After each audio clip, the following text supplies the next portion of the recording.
మనుగడ కోటి అలలుగా పొంగు వరదల వేగాన పడిలేచు అలలకు తీపి కలలకు లేని అలసట నీకేలా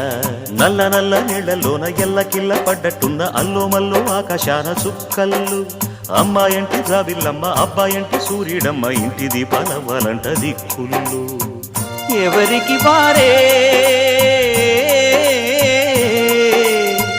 యమునకు నీరే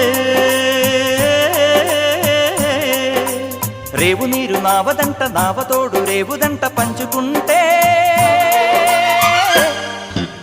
గోరువంక వాలగానే గోపురానికి స్వరాల గణగణ గంటలే మోగనేలా గోపబాలుడొచ్చినాక గోకులానికి పెదాల కిలకిల పువ్వులే